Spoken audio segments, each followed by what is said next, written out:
So I just watched The Hobbit: Battle of Five Armies on Christmas Eve. It is currently the 28th as I'm recording this, and I just figured I'd give my thoughts a review. This will be spoiler heavy because I'm not going to skimp on details. So if you don't want spoilers, turn back now.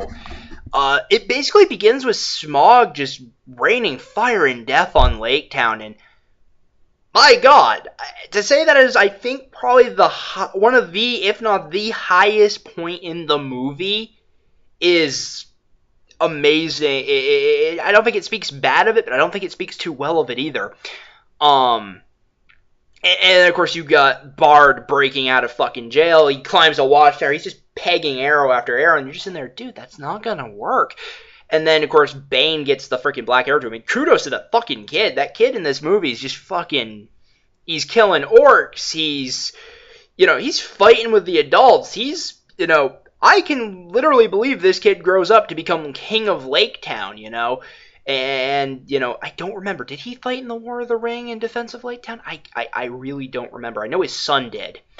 Not Lake Town, but Dale. He becomes king of Dale. Anywho, they get the black arrow and they use the most ridiculous crossbow to bring him down. But still, kudos, great, really nice. Then, you have the survivors, and poor Alfred just becomes the comic relief. Just kick him while he's down the entire movie. I mean, the guy's a fucking creep and an asshole, but still. I mean, I was just waiting for him to die. But then we cut back to the mountain, and of course, Feely, Keely, and the guys who stayed in Lake Town get there, and Thorin is literally gone crazy, trying to find the Arkenstone, and he's just, oh, the treasure's ours, the treasure's mine, I think they betrayed me, Bilbo. Crazy paranoid dude, and, really obsessed over the treasure, and it's like, oh, he's got dragon sickness because it's greed, the dragon's greed still lingers, and it's like, okay, yeah, you guys wrote yourself into a corner on this one, in the books, Thorin was all about the gold to begin with, so you can't really go, oh, yeah. You can't just turn a noble character into that. I mean, in the books, Thorin was greedy and noble, but greed came before nobility a lot of the time. With this, he's noble, and greed is an afterthought. So they had to introduce something to make him more greedy. To be fair, this is closer to book Thorin than I think they ever get. But as I've mentioned before, I like the noble sadness that he carried in the first movie, where he's just like, I've lost everything, I want to get it back. So they block it up. Legolas's daddy comes in. More shit with She-Elf we don't give two fucks about. Gandalf and Dumbledore and the White Council come and beat him back, get him back, beat back Sauron. Sorry, I almost said something weird there. He's kind of a ghost. You can't really do that to him. Anyway, they send him back, and of course Saruman goes, I will deal with him. And of course we know where that's going. Really, a lot of this movie is just so unmemorable because it's just literally building up the the Battle of the Five Armies, that it's like, it's just, the movie is too drawn out for its own good. It's just like, I don't remember half of what happened, because even though I only watched this 3 days ago, I don't remember anything up until the battle starts. And it's just like, okay, you got the human army, you got the elf army, Bilbo's giving them the Arkenstone, Thorin realizes he's been betrayed, he wants to kill Bilbo. Gandalf gets there, he's trying to stop the war, then Dane Ironfoot, who, my God, is the most beautiful thing I've ever seen. I love Dane. I want more of him. I want this man to star in his own spin-off movie. Because just headbutting orcs with no helmets, riding a pig. Sure, he sounds like a World of Warcraft character, but I love him. I love him. And, you just get the build-up. Okay, so you have three armies, and the orcs show up, and they start fighting, and of course the orcs are going towards Dale, the ruins of Dale, to get the humans that are there, and, Oh, they're losing. The dwarves are being pushed back. The elves are leaving because the elf king doesn't want to spill any more elvish blood over what he feels is not necessary. And then I don't like it when movies do this. I hate this fucking trope and cliche of, oh god, we're losing. There's no way to turn this around. And then the dwarves rally behind Thorin. The men rally behind Bard. The elves do whatever the fuck they're gonna do. And then they go up to Ravenhill. And it's like, okay, here it comes. I know this is coming. And then, fucking they start going in. They just start killing overwhelming odds. And the reinforcements show up. And of course, Keely, was it Feely or Keely? I never can remember who's fucking who. The older one gets fucking right up fucking killed. Like, he doesn't even get a fight to the death scene. And then, they keep fighting, and the younger brother gets killed in front of She-Elf, and love triangle bullshit resolved.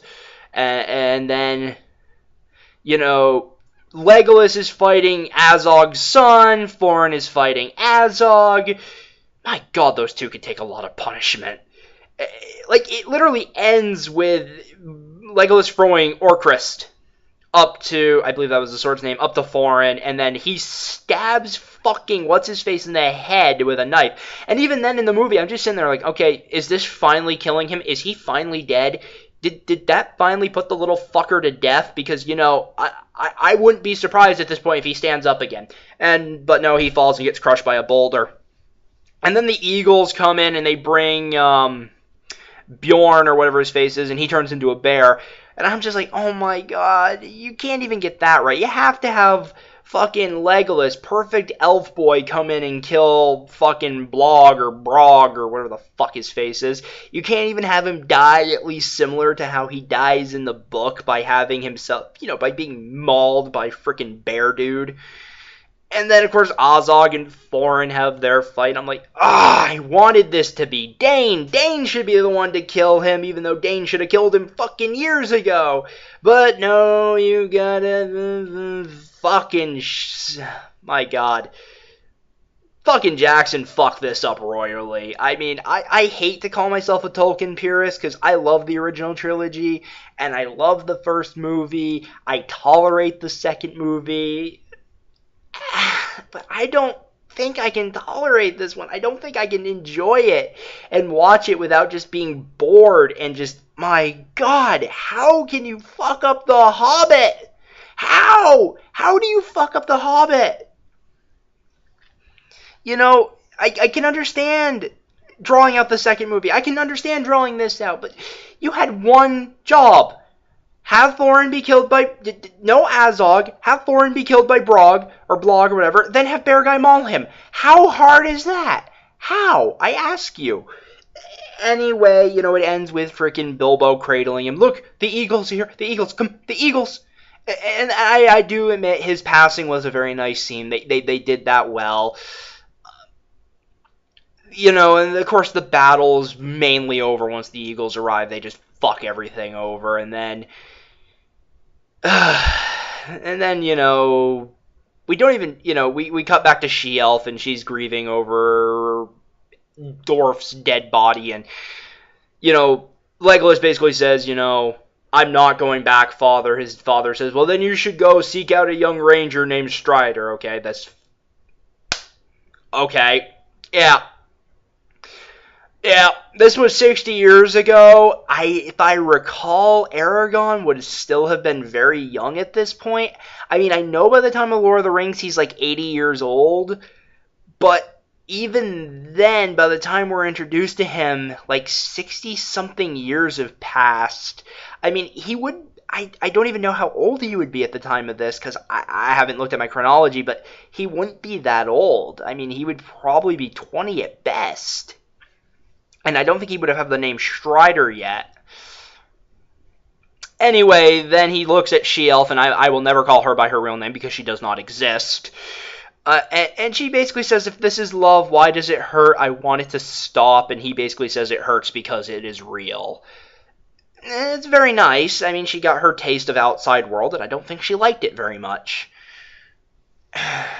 But, I'm not going to outright go worst movie I've seen in a while. I'm not going to say it's a horrible movie. It kept me entertained for I didn't notice that what is it, 2.5 hours long? I really didn't, it didn't seem that long to me.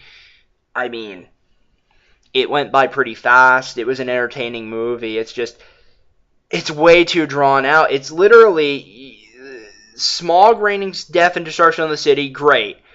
Let's draw out the shit to the arrival of the armies. Okay, that's good. 45-minute battle, which is all over the place and filled with the cliches I hate. And then Bilbo basically says he doesn't want to say goodbye, and all the dwarves are there anyway. And then he goes home, and he arrives home to find the Sackville Bagginses selling Bag End and all of his possessions, which actually is a really funny thing where he literally goes, Lobedia's like, who are you? You know who I am, and that is my silverware. And he takes it back, which is really, funny, because at one point he tells Frodo, Lobedia Sackville Baggins, I once caught her trying to make off with all my silverware. There's a lot of funny nods like that. And then he goes inside, his house is empty, he starts setting it right, and then it cuts forward to him, and it kind of recreates the scene from the first movie, the Fellowship, where Gandalf knocks at the door. So it was a very nice way to package it up. And overall, the Hobbit trilogy, in my opinion, worse than Lord of the Rings by a long shot, but not as bad as some fantasy adaptations that I've seen.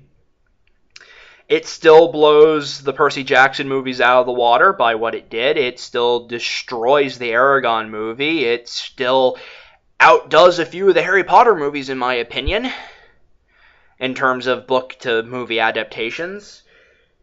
And it's certainly better than Twilight. So, at the end of the day, actually, you know what, about the Hunger Games? I'll get back to you once I actually get around to watching them. But yeah, at the end of the day, I like the trilogy. I have a lot of complaints about it, but I have a lot of complaints about most movies I watch. So, I think I'm happy with it. I think Tolkien did it, not Tolkien, but I think Jackson did a good job. He told a unique version of Tolkien's story. Could he have done it differently and better? Yeah. Should he have? I don't know. I really don't know on this one. I liked it. It had good effects.